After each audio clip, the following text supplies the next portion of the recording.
Have you ever been told you're just too sensitive or that you feel too much? If you've ever felt like your softness was a liability, something you needed to fix, then this is for you. We're going to dive into what it means to be a deeply feeling person in a world that, well, doesn't always get it. This really gets to the heart of it, doesn't it? It's this deep hope that if you're just understanding enough, patient enough, forgiving enough, people will finally mirror that back to you. You're basically trying to teach the world how to be kind by being the example. But what happens when that gentleness isn't returned? What do you do when your vulnerability, the very thing you offered in trust, is misunderstood? Or even worse, used against you? That's the painful spot we're going to talk about today. So yeah, this first part is all about that gut-wrenching moment of realization. It's about the kind of hurt that comes when the parts of you that you shared so carefully become the very things that cause you the most pain. Do any of these sound familiar? I bet they do. You're just trying to express a genuine feeling, and suddenly you're labeled as too much of something. Your feelings get dismissed, and you're left questioning yourself thinking, wait, maybe there is something wrong with me. And this is the natural result, right? You become an expert at reading the room, at biting your tongue, at hiding what you really feel just to keep the peace. It's absolutely exhausting, constantly managing everyone else's potential reaction while your own needs get completely buried. Okay, but what if I told you this isn't some personal flaw? What if there's a real biological reason you feel things so deeply? This is where it gets super interesting, so let's get into it. You know, there's actually a scientific term for this, sensory processing sensitivity, or SPS.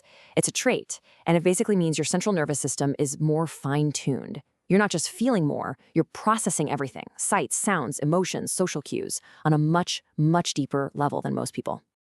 And here's the kicker. You are so not alone in this. Researchers estimate that about 15 to 20% of the population has this trait. Think about that for a second. That's roughly 1 out of every 5 people.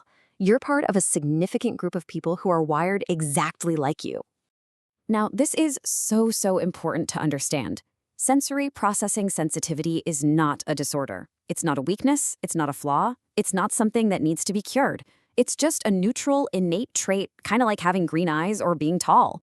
In fact, a lot of scientists believe it's actually an evolutionary survival strategy. It makes sense, right? Being the one who notices the subtle change in the environment or the slight shift in someone's tone, that's a huge advantage. The only downside, of course, is that it can also make you more prone to feeling overwhelmed. So, this is where the rubber meets the road. How does this innate trait of yours play out in your relationships? Well, a sensitive system can absolutely thrive in a safe, nurturing environment, but in an unsafe one, it can be deeply damaging. Think about it like this. In an emotionally unsafe relationship, your vulnerabilities are treated like ammunition, ready to be used against you in the next fight. Your feelings are dismissed. But in a safe relationship, your vulnerabilities are protected. You can just be yourself without fearing that your softness will be used to hurt you, and that is the foundation of real connection. I love this quote because it just nails it. Being vulnerable is not the problem. The problem is when you accidentally give your vulnerability to someone who is basically doing market research on you, collecting data on your deepest fears and insecurities, not to protect them, but to exploit them later. So, what's the answer?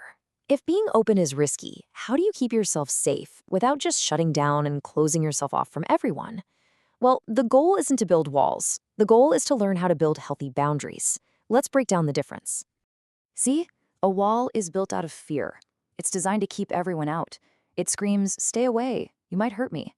But a boundary is built out of self-respect and love, and its purpose is to protect the connection.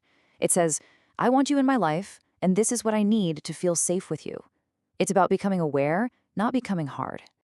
So how do you actually do this? First, you gotta start small. Practice on low-stakes stuff. Second, use I statements. Instead of, "You have to stop calling so late," try, "I'm not available to talk after 9 p.m. And third, and this is a big one, you have to learn to tolerate the discomfort. It's gonna feel weird at first, but that discomfort, that's not danger. That's the feeling of growth. All right, once you've got a handle on boundaries, you can level up to the most advanced skill for a sensitive soul, discernment. This is all about the wisdom of knowing who has earned the right to see your inner world. This ancient wisdom is such a powerful metaphor. Your pearls are your vulnerabilities, your secret hopes, your deepest feelings. They're precious. And the advice is clear. Don't just hand them out to anyone. Be selective. Don't offer them to people who can't or won't see their value. So who are these people we should be wary of? Well, you can start by looking for a few patterns. You've got the trampler, who just consistently dismisses or walks all over your feelings. Then there's the user, who's happy to take your support but is never around when you need them. And of course, the mocker, who makes fun of your dreams or passions. Recognizing these types is your first line of defense. So I really want you to pause with me for a moment and ask yourself this. Where in your life have you been offering your soft, gentle heart, just hoping that this time it would be protected? Just remember, you do not owe softness to people who have proven they will weaponize your vulnerability. And this really brings us to the most crucial takeaway. The journey for a sensitive soul isn't about learning to feel less or growing a thicker skin. It's not about changing the beautiful, fundamental truth of who you are. Real growth, it's about becoming wiser. It's about honoring that deep feeling heart of yours by being more discerning about where you place it. You can be deeply feeling and deeply boundaried. You can still be kind, just not at the cost of yourself. And maybe, just maybe, that's what growth really looks like.